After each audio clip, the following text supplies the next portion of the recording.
Hey, Kevin here, top 100 financial advisor, two-time author, one-time bestseller, and we are here to talk about the stock market. Want to answer a big question for you guys. Someone asked me this on public, and that is, where do you go to learn more about the stock market? Like, there's a lot of stuff out there. How do you know, whether to panic, whether not to panic, and just how are you more confident in just knowing what's going on? So I'm going to peel back the curtain and let you know some of my favorite websites and books and things I use to understand the market, understand what's going on, and how I get to do stuff like this and just have more information, usually offhand, about any particular company. Sometimes people ask me companies in the comments, and within a day or two, I'm generally pretty high up on what that company is and what they're doing, and I'm able to give an opinion pretty quickly.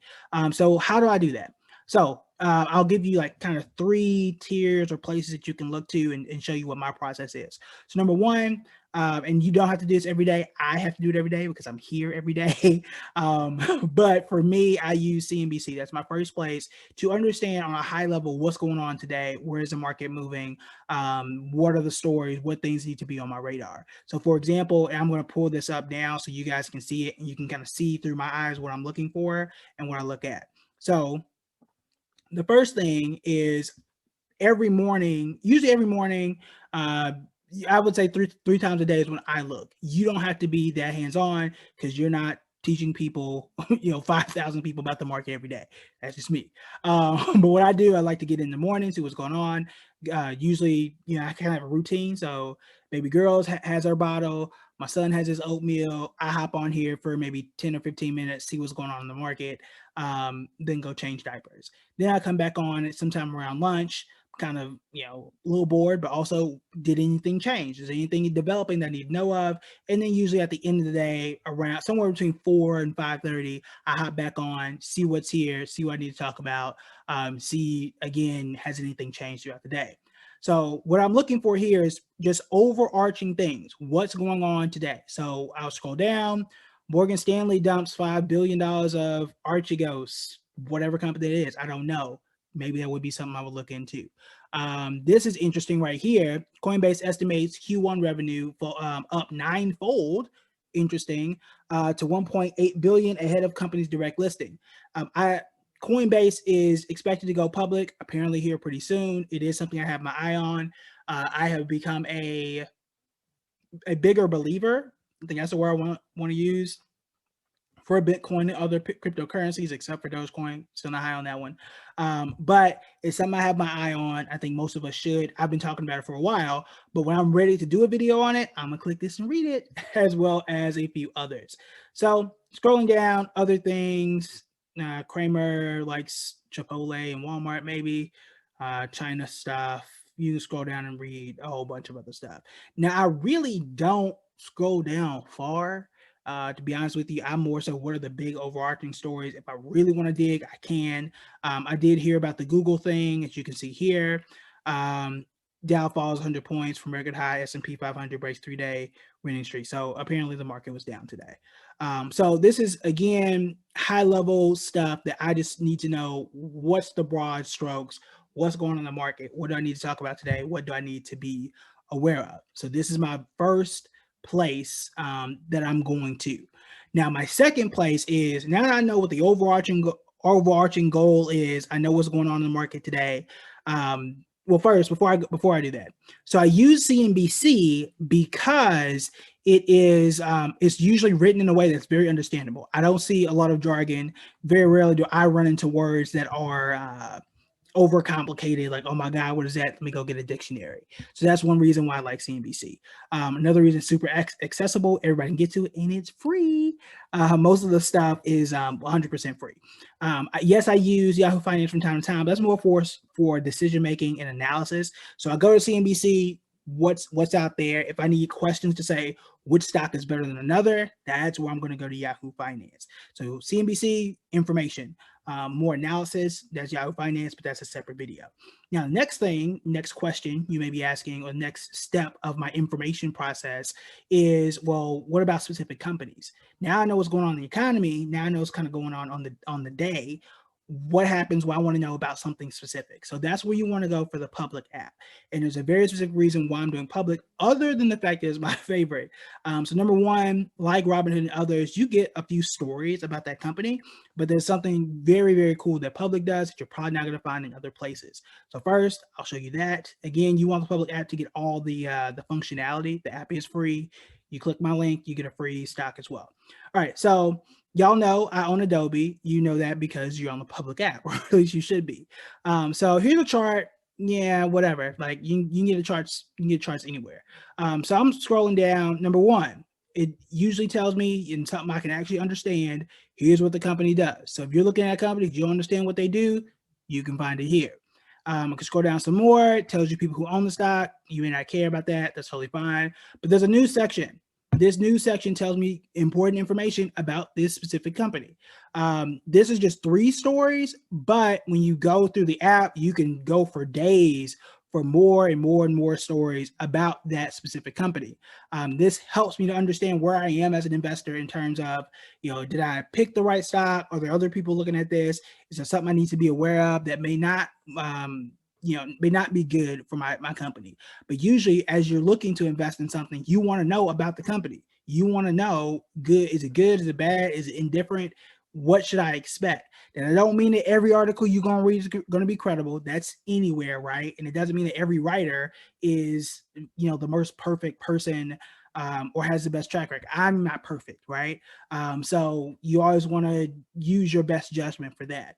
But 3 great tech stocks to buy right now heading into April. That's interesting. 5 fast-growing tech stocks. That's interesting. I personally did not expect Adobe to be on this list, but it's here. 5 trades for Thursday. Adobe is one of those. So these are interesting things to note. If I click this one, I think I opened it earlier. One of these. Let's see. Oh, this is a different story. Maybe. Let me see. So this is Forbes, and it's not going to let me read it anyway. So we don't need that one. So if I go back, and it's taking me a second to load, but anytime I hit one of those, it'll usually, let's see, 5 growing tech stocks. So bring this up, I'll click it, and it'll show me whatever else is here. So Google Focus, they're a pretty good site, and Adobe's the first one here. So interesting stuff that I can read, whether I like Adobe or not. It'll show me stuff that I may want to know about. In the public app, you get way more than 3 articles. You can just keep hitting refresh or more stories, and it'll give you tons and tons. Whatever you need to know, you can probably find it here. And then when you're ready to buy, you can just hit the buy button if you want to do that, or the sell button if you don't want to do that. But here's the most important part. If you scroll down, it'll give you what Wall Street thinks. That don't really matter to me, but for some people it does. Keep scrolling. I learned this today thanks to someone on the public app. But you get to see what other people are doing and saying with Adobe. So you can see that there are people investing in it. Now, you may want to click and see who this person is or any of these people to see like what they think about it. And are they credible? Do they have a lot of followers? What is their background? Oh, look, it's me, right? So you get to see the entire post if you follow me on public. And you can see like everybody here is buying. That's interesting, right? Maybe I can keep scrolling if I have the public app and see like, oh, everybody's buying. Maybe it's something to me maybe it's something I should consider once I read all these articles, once I kind of do my own research and come up to a conclusion. I'm not going to just look and see, oh, everybody's buying, I need to jump into it. I want to compare my research. So I'll pull up another one, Morgan Stanley. I'm doing that because that's the main story on CNBC. So if I really want to dig into it, perhaps I want to do a story or video, Morgan Stanley versus Goldman Sachs, right? So I can scroll here.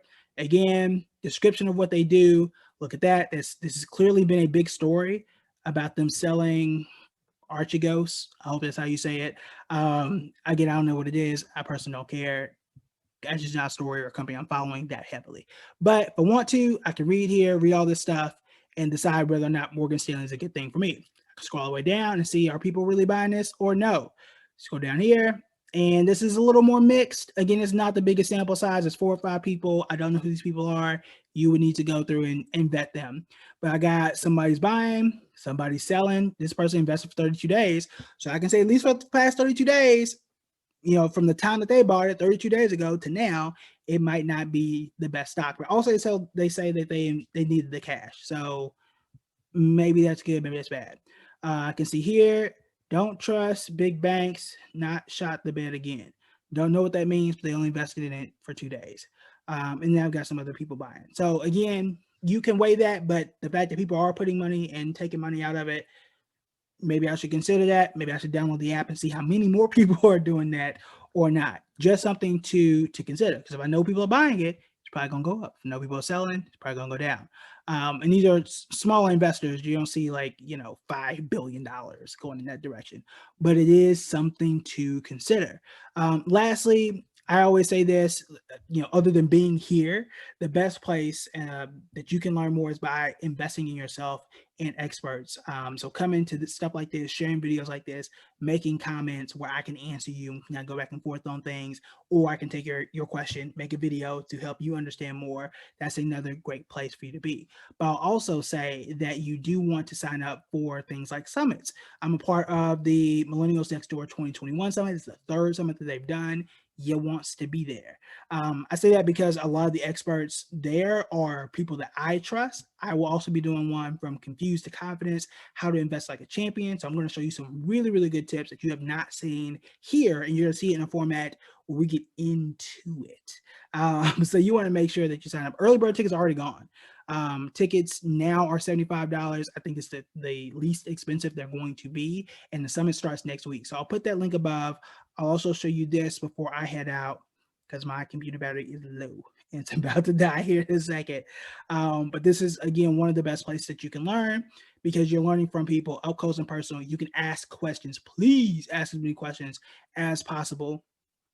And I'll just show you here. So you got Andre, you got the investing Latina, you got Tila Holcomb, who's really, really good at options. You got questions on options, ask her. She is way better at options than I could ever be.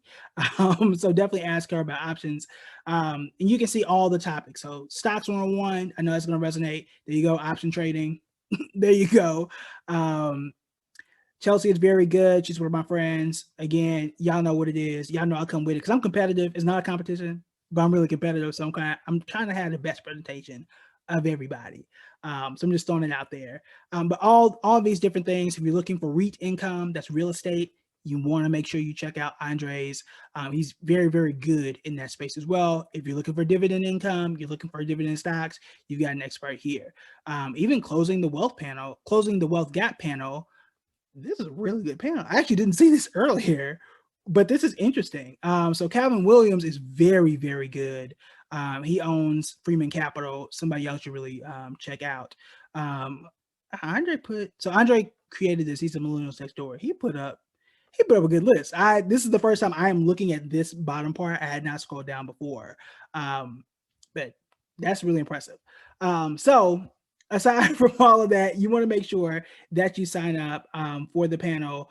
Not just the panel. You want to sign up for the entire summit, including the panel. You do get a replay as well. Again, for all the information, Courtney, the Ivy investor, I've talked about her a lot in the past. She's somebody you definitely want to ask questions to and make sure you show up to her session. It's all recorded. If you can't make it the entire time, it starts next week. Tickets are limited. Early birds are already gone, and those sold out within like a few days. So you want to make sure that you sign up. I will put that link above. It's buildingbread.com/summit. I'll also put the public link there, or at least in the comments as well. All right. That's it for me. Let me know what you use to learn more about the stock market. I also use Investopedia too, but those are my two main places, public and CNBC. All right. That's it for me. Talk to you guys later.